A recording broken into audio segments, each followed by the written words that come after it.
ஸ்ரீ கர்க சம்ஹிதை 12ஆம் அத்தியாயம். பகவான் ஸ்ரீ கிருஷ்ணர் பிறந்த நாளின் உற்சாகம், கோபர்கள் மற்றும் கோபியர்களில் பரிசுகளை கொண்டு வருவதும், நந்தரும் அன்னை யசோதை மற்றும் அன்னை ரோஹிணியும் அனைவருக்கும் முறையான விருந்தோம்பல், பிரம்மதேவர் போன்ற கடவுள்களும் கூட ஸ்ரீ கிருஷ்ண தரிசனத்திற்கு வருகை. நாரத மாமுனிவர் கூறினார், அரசனே, மாட்டு தொழுவத்தில் இருந்த நந்த மகாராஜர் தனது இல்லத்தில் புத்ரோத்சவத்தின் செய்தியை கேள்விப்பட்டு காலையில் பிராமணர்களை அழைத்து ஸ்வஸ்தி வச்சனம் ஓதுவதன் மூலம் மங்களகரமான சடங்கை செய்தார். சடங்குகளின்படி ஜாதகர்மா சடங்கை செய்த பின்னர் மிகுந்த நல்ல மனப்பான்மை கொண்ட நந்த மன்னர் மகிழ்ச்சியுடன் பிராமணர்களுக்கு தானம் செய்து 1,00,000 பசுக்களை தானமாக வழங்கினார். 1 மைல் நீளமுள்ள ஒரு நிலத்தில் 7 தானிய மலைகள் அமைக்கப்பட்டன. அவற்றின் சிகரங்கள் ரத்தினங்கள் மற்றும் தங்கத்தால் அலங்கரிக்கப்பட்டன. அவற்றுடன் சாறு நிறைந்த மற்றும் கொழுப்பு நிறைந்த பொருள்களும் இருந்தன. அந்த மலைகள் அனைத்தையும் நந்த மகாராஜர் பிராமணர்களுக்கு கொடுத்தார். மிருதங்கம், வீணை, சங்கம் மற்றும் மேளங்கள் மீண்டும் மீண்டும் வாசிக்கப்பட்டன. பாடகர்கள் நந்தர் மகாராஜா இல்லத்தின் வாயிலில் மங்களகரமான பாடல்களை பாடத் தொடங்கினர். பெண்கள் நடனமாடத் தொடங்கினர். நந்த மகாராஜரின் ஆலய கொடிகள், தங்க கலசங்கள், சந்தோக்கள், அழகான பந்தன்வார் மற்றும் பல வண்ண ஓவியங்களால் பிரகாசிக்க தொடங்கியது. தெருக்கள், சந்துக்கள், வாசல்கள், சுவர்கள், முற்றங்கள் மற்றும் பலிபீடங்கள், மேடைகள் வாசனை திரவிய நீரால் தெளிக்கப்பட்டு எல்லா பக்கங்களிலிருந்தும் துணிகள் மற்றும் கொடிகளால் அலங்கரிக்கப்பட்டன. இதனால் அவை அனைத்தும் பட மண்டபங்கள் அல்லது பட காட்சியகங்கள் போல தெரிந்தன. பசுக்களின் கொம்புகள் தங்க முலாம் பூசப்பட்டிருந்தன. அவற்றின் கொம்புகள் அவர்களின் கழுத்தில் தங்க மாலை அணிவிக்கப்பட்டது. அவர்களின் கழுத்தில் மணிகள் முழங்கின. கால்களில் ஜாலங்கள் முழங்கின. அவற்றின் முதுகில் சிவப்பு நிற கச்சைகள் போர்த்தப்பட்டிருந்தன. அனைத்து பசுக்களும் இவ்வாறு அலங்கரிக்கப்பட்டிருந்தன. அவற்றின் வால்கள் மஞ்சள் நிறத்தில் வரையப்பட்டிருந்தன. அவற்றுடன் இளம் பெண்களின் கை ரேகைகளை தாங்கிய கன்றுகளும் இருந்தன. அவை மஞ்சள், குங்குமம் மற்றும் பல்வேறு உலோகங்களால் வரையப்பட்டிருந்தன. மயிலிறகுகள் மற்றும் பூக்களால் அலங்கரிக்கப்பட்டு நறுமணமுள்ள தண்ணீரால் அபிஷேகம் செய்யப்பட்ட அழகான காளைகள் தர்மத்தின் சிறந்த தலைவரான ஸ்ரீ நந்த மகாராஜரின் இல்லத்தின் வாயிலில் வைக்கப்பட்டிருந்தன. பசுக்களின் வெள்ளை கன்றுகள் தங்க மாலைகள் மற்றும் முத்து மாலைகளால் அலங்கரிக்கப்பட்டு சுற்றி திரிந்தன. அவற்றின் பாதங்களில் ஜாலங்களும் கட்டப்பட்டிருந்தன. நந்த மகாராஜாவின் மைந்தன் பிறந்த செய்தியை கேள்விப்பட்ட ரிஷபானு தேவர் மனைவி கீர்த்திதாவுடன் இணைந்து யானைகளின் மீது அமர்ந்து நந்தரின் இல்லத்திற்கு வந்தார். பிரஜத்தில் 9 நந்தர்கள், 9 உபநந்தர்கள் மற்றும் 6 ரிஷபானுக்களும் பல்வேறு பரிசுகளுடன் வந்தனர். அவர்கள் தலைப்பாகைகள் மற்றும் மாலைகளை அணிந்தனர். மஞ்சள் நிற அங்கிகளை அணிந்தனர். மயிலிறகுகள் மற்றும் மணிகளை தங்கள் தலைமுடியில் கட்டினர். காட்டு மலர்களால் ஆன மாலைகளால் தங்களை அலங்கரித்தனர். அவர்கள் அலங்கரிக்கப்பட்டிருந்தனர். கரங்களில் புல்லாங்குழல் மற்றும் கரும்பு குச்சிகளுடன் அழகான வடிவமைப்புகளால் அலங்கரிக்கப்பட்டு திலகங்களால் அலங்கரிக்கப்பட்டு இடுப்பில் கட்டப்பட்ட மயில் இறகுகளுடன் மாடு மேய்ப்பவர்களும் வந்தனர். அவர்கள் நடனமாடி பாடி தங்கள் ஆடைகளை அசைத்தனர். மீசை வைத்த இளைஞர்களும் மீசையில்லாத குழந்தைகளும் பல்வேறு பிரசாதங்களுடன் வந்தனர். முதியவர்கள் கரங்களில் குச்சிகளை பிடித்து கொண்டு நந்த பவனத்திற்கு வந்து வெண்ணெய், பால், தயிர் மற்றும் நெய் ஆகியவற்றை பரிசுகளுடன் கொண்டு வந்தனர். அன்பால் நிரம்பி பிரஜராஜரின் இடத்தில் ஒரு மகன் பிறந்த செய்தியை அவர்கள் விவரித்தனர். அவர்கள் விழிகள் மகிழ்ச்சியின் விழிநீரால் நிரம்பின. ஒரு மகன் பிறந்ததும் ஸ்ரீ நந்தராஜரின் மகிழ்ச்சி உச்சத்தை எட்டியது. அவரது விழிகள் மகிழ்ச்சி விழிநீரால் நிரம்பியிருந்தன. திலகங்கள் மற்றும் பிற சடங்குகளுடன் தனது இல்ல வாயிலிற்கு வந்த அனைத்து மாடு மேய்ப்பவர்களையும் அவர் முறையாக வரவேற்றார். பிரஜேஸ்வரரே, நந்த மன்னரே, நந்த மகாராஜாவே, உங்கள் மகனின் கொண்டாட்டம் குழந்தை பேறு இல்லாததன் களங்கத்தை நீக்கப் போகிறது. இதைவிட மங்களகரமானது என்ன இருக்க இயலும்? நீண்ட காலத்திற்கு பின்னர் தேவர்கள் இந்த நாளை உங்களுக்கு காட்டியுள்ளனர். இன்று ஸ்ரீ நந்த மகாராஜரின் மகனை காண்பதன் மூலம் நாங்கள் நிறைவடைவோம். நீங்கள் தூரத்திலிருந்து வரும்போது உங்கள் மகனை உங்கள் மடியில் எடுத்துக்கொண்டு அன்புடன் அரவணைத்து மோகனா என்று அழையுங்கள். அப்போது நாங்கள் மிகுந்த மகிழ்ச்சியை உணர்வோம் என்று கோஷமிட்டனர். நந்த மகாராஜா கூறினார், நண்பர்களே, இன்று உங்கள் ஆசீர்வாதங்களாலும் நற்பண்புகளாலும் இந்த மகிழ்ச்சியான மங்களகரமான நாளை பெற்றுள்ளேன். நான் பிரஜத்தில் மாடு மேய்ப்பவர்கள் மற்றும் மாடு மேய்ப்பவர்களின் கீழ் படிதல் உள்ள பணியாள் மட்டுமே. நாரத மாமுனிவர் கூறினார், அரசரே, நந்தராஜருக்கு ஒரு மகன் பிறந்த அற்புதமான செய்தியை கேட்டதும் கோபியர்களின் மகிழ்ச்சிக்கு எல்லையே இல்லை. அவர்களின் இதயங்கள், உடல்கள் மற்றும் மனங்கள் பரவசத்தால் நிறைந்தன. அவர்கள் உடனடியாக தங்கள் இல்ல வேலைகள் அனைத்தையும் விட்டுவிட்டு பரிசுகளுடன் பிரஜராஜரின் அரண்மனைக்கு, அதாவது நந்தகோபரின் அரண்மனைக்கு சென்றனர். நரேந்திரன் அனைத்து கோபியர்களும் தங்கள் இல்லங்களிலிருந்து நந்தரின் ஆலயத்திற்கு, அதாவது நந்தரின் இல்லத்திற்கு விரைந்து சென்று வழியில் முத்துக்களை தரையில் எறிந்து கொண்டே இருந்தனர். அவர்கள் அவசரமாக வந்து போனதால் அவர்களின் ஆடைகள், ஆபரணங்கள் மற்றும் அவர்களின் தலைமுடியின் கட்டுக்கள் கூட தளர்ந்து போயின. அந்த நிலையில் அவள் மிகவும் அழகாக தெரிந்தாள். அவள் தோற்றத்தில் கணுக்கால், புதிய கரங்கள், தங்க பொன்னாலான ஆடைகள் மற்றும் அழகிய ஆபரணங்கள், இரத்தின காதணிகள், கச்சை, கழுத்து நூல், அட்டிகை, கைகளில் வளையல்கள் மற்றும் நெற்றியில் கட்டப்பட்ட புதிய பிந்திகள் ஆகியவை காண தகுந்தவையாக இருந்தன.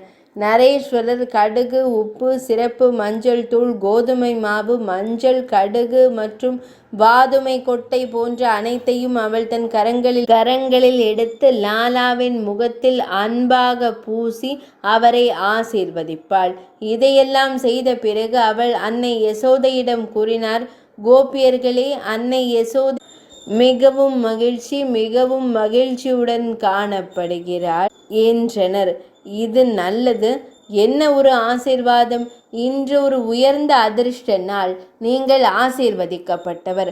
அத்தகைய குழந்தையை பெற்றெடுத்த உங்கள் கருப்பை ஆசீர்வதிக்கப்பட்டது. நீண்ட காலத்திற்கு பின்னர் கடவுள் இன்று உங்கள் விருப்பத்தை நிறைவேற்றியுள்ளார். இந்த இருண்ட சந்திரன் குழந்தையின் விழிகள் என்ன தாமரை போன்றவை.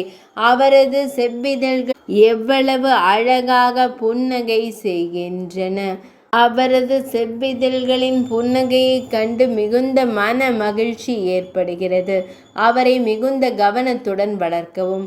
அன்னை யசோதை கூறினார், சகோதரி, உங்கள் கருணையாலும் ஆசீர்வாதத்தாலும் தான் இந்த மகிழ்ச்சியும் கொண்டாட்டமும் என் இல்லத்திற்கு வந்திருக்கிறது. நீங்கள் எப்போதும் எனக்கு மிகவும் அன்பாக இருந்திருக்கிறீர்கள். கடவுளின் அருளால் நீங்கள் அனைவரும் இவ்வளவு உயர்ந்த மகிழ்ச்சியை பெறுவீர்கள். இது எனது நல்வாழ்வு. சகோதரி ரோஹிணி, நீங்கள் மிகவும் புத்திசாலி. நீங்கள் உங்கள் எல்லா பணிகளையும் மிக சிறப்பாக செய்கிறீர்கள். உங்கள் இல்லத்திற்கு வந்திருக்கும் இந்த விரஜவாசியான கோபியர்கள் மிகவும் உன்னதமான குடும்பத்தை சேர்ந்தவர்கள். நீங்கள் அவர்களை வணங்கி வரவேற்க வேண்டும். உங்களின் விருப்பப்படி அவர்களின் விருப்பங்களை நிறைவேற்றுங்கள். நாரத மாமுனிவர் கூறுகிறார், அரசரே, ரோஹிணி அன்னையும் கூட அவள் அரசரின் மகள். அவருடைய கரங்கள் இயல்பிலேயே தாராள மனப்பான்மை கொண்டவை. ஆனால் அன்னை யசோதை அவரை கொடுக்க தூண்டினாள். அப்போது அது என்ன? அவர் மிகவும் தாராள மனப்பான்மை கொண்டவராக மாறி தானம் செய்ய தொடங்கினார். அவரது கரங்கள், பாதங்கள் வெண்மையாக இருந்தன. அவரது உடல் தெய்வீக ஆடைகளால் அலங்கரிக்கப்பட்டிருந்தது. மேலும் அவர் இரத்தின ஆபரணங்களால் அலங்கரிக்கப்பட்டிருந்தார். அன்னை ரோஹிணி லக்ஷ்மி தேவியைப் போலவே பிரஜ பெண்களையும் கௌரவித்து சுற்றி திரிய தொடங்கினார். வலம் வந்து கொண்டே திரிந்து கொண்டிருந்தார். மிகவும் பரிபூரணமான பகவான் ஸ்ரீகிருஷ்ணர் பிரஜத்திற்கு வந்தபோது மனித வாத்தியங்கள் எல்லா இடங்களிலும் இசைக்கத் தொடங்கின. பலத்த மகிழ்ச்சியான ஆரவாரங்களும் குதூகலமான நல்வார்த்தைகளும் எழுந்தன. அந்த நேரத்தில் மாடு மேய்ப்பவர்களும் மாடு மேய்க்கும் பெண்களும் மகிழ்ச்சியுடன் தயிர், பால் மற்றும் நெய்யால் ஒருவரை ஒருவர் நனைத்து கொண்டனர். மேலும் மாடு மேய்க்கும் பெண்களும் மிகுந்த மகிழ்ச்சியுடன் தயிர், பால் மற்றும் நெய்யால் ஒருவரை ஒருவர் நனைத்து கொண்டனர். மேலும் மாடு மேய்க்கும் பெண்கள் மகிழ்ச்சியுடன் புதிய வெண்ணெய் கட்டிகளால் ஒருவரை ஒருவர் நனைத்து கொண்டு சத்தமாக பாடல்களை பாடினர். நந்த பவனம் முழுவதும் உள்ளேயும் வெளியேயும் சேறு நிறைந்த குழப்பம் பரவியது. வயதானவர்களும் பருமனானவர்களும் அதில் வழுக்கி விழுந்தனர். மற்றவர்கள் கைத்தட்டி மனதார சிரித்தனர். மாட்சிமை தங்கியவரே, நந்த மகாராஜா மகத வம்சத்தின் அபிமானிகளான புகழ்பெற்ற சூத்திரர்களுக்கும் அந்த நிகழ்விற்கு ஏற்றவாறு பேசும் தூய அறிவு கொண்ட கைதிகளுக்கும் தலா 1000 பசுக்களை வழங்கினார். அவர் ஆடை, நகைகள், இரத்தினங்கள், குதிரைகள் மற்றும் யானைகளையும் வழங்கினார். பணக்கார மாடு மேய்ப்பவரான பிரஜேஸ்வரர் நந்தராய் அனைத்து கைதிகள் மற்றும் மகதர்களுக்கும் ஏராளமான செல்வத்தை வழங்கினார். அவர் அவர்களுக்கு பணத்தை பொழிந்தார். பிரஜத்தின் ஒவ்வொரு தெருவிலும் ஒவ்வொரு இல்லத்திலும் செல்வம், வெற்றி, செழிப்பு, இன்பம் மற்றும் விடுதலை மிதப்பது போல் தோன்றியது. அவற்றை அடைய யாருக்கும் எந்த விருப்பமும் இல்லை. அந்த நேரத்தில் பிரம்மதேவர், சனத்குமாரர், கபிலர், சுகர், வியாசர் போன்றவர்களுடன் ஹம்சன், தத்தாத்ரேயர், புலஸ்தியர் மற்றும் என்னுடன் நாரத மாமுனிவரான என்னுடன் அங்கு சென்றார். பிரம்மதேவரின் நிறம் எரியும் தங்கம் போன்றது. அவர்கள் தலையில் கிரீடங்களும் செவிகளில் காதணிகளும் வைத்திருந்தனர். வேதங்களை உருவாக்கிய 4 முகங்களை கொண்ட பிரம்மதேவர் ஒரு அன்னத்தின் மீது ஏறி முழு பிரபஞ்சத்தையும் ஒளிரச் செய்து அங்கு வந்தார். அவர்களுக்கு பின்னால் இருந்த பேய்கள், காளைகள் சூழ்ந்து மகேஸ்வரன் வந்தார். பின்னர் சூரியன் தேரில் நேரில் வந்தார். இந்திரன் யானை ஐராவதத்தில் அமர்ந்து வந்தார். வாயுதேவர் காஞ்சீரத்தில் அமர்ந்தார். பகவான் மகேஷ்வாகனம், புருஷாகிருத குபேரர், மிருகவகான், சந்திரன், அக்னி தேவர் ஆட்டின் மீது அமர்ந்தார். வருணன் முதலை மீது அமர்ந்தார். மயில் வாகனான கார்த்திகேயர், ஹம்சவாகினி சரஸ்வதி சிங்க வடிவில், லக்ஷ்மி தேவி சிங்கம், துர்க்கை மற்றும் வீரமாதனத்தில் அமர்ந்திருந்த பசு வடிவில் பிருத்வி ஆகியோர் அங்கு வந்தனர். திவ்ய காந்தியின் 16 முக்கிய மாத்ரிகாக்கள் பல்லக்கில் அமர்ந்திருந்தனர். சஷ்டி தேவி வாள், சக்கரம் மற்றும் யஷ்டி ஏந்தியபடி ஷபிகா மீது ஏறி அங்கு வந்திருந்தார். செவ்வாய் கடவுள் ஒரு குரங்கின் மீது அமர்ந்திருந்தார். புதன் கடவுள் பாஸ் என்ற பறவையின் மீது அமர்ந்திருந்தார். கருங்கல் மான் மீது அமர்ந்திருந்த குரு, பசுவின் மீது அமர்ந்திருந்த சுக்ராச்சாரியார், முதலை மீது அமர்ந்திருந்த சனி தேவர், ஒட்டகத்தின் மீது அமர்ந்திருந்த சிங்கி குமாரர் ராகு, கோடிக்கணக்கான குழந்தை சூரியர்களைப் போல பிரகாசமாக இருந்த இந்த கிரகங்கள் அனைத்தும் நந்த மகாராஜாவின் இல்லத்தை வந்து அடைந்திருந்தனர். அங்கே நிறைய சப்தம் கேட்டது. அந்த நந்த பவன கோப்பர்கள் மற்றும் கோபியர்களின் கூட்டத்தால் நந்த பவனமானது நிறைந்திருந்தது. அங்கு சென்ற பிறகு தேவர்கள் ஒரு கணம் தங்கிவிட்டு சென்றனர். குழந்தை வடிவில் உயர்ந்த பரம புருஷனான பகவான் ஸ்ரீகிருஷ்ணரை கண்ட தேவர்கள் அவருக்கு தலை வணங்கி அவரை அழகாக புகழ்ந்தனர். பகவான் ஸ்ரீ கிருஷ்ணரை அங்கே கண்ட பிறகு பிரம்மதேவர் மற்றும் முனிவர்கள் போன்ற அனைத்து கடவுள்களும் அன்பும் மகிழ்ச்சியும் நிறைந்த தங்கள் இடங்களுக்கு சென்றனர். இது ஸ்ரீ கர்க சம்ஹிதையின் 12ஆம் அத்தியாயத்தின் நிறைவு. இது கோலோக காண்டம் எனப்படும் பகுதியில் நாரத மாமுனிவருக்கும் அரசர் பகுலாஸ்வருக்கும் இடையிலான உரையாடல்.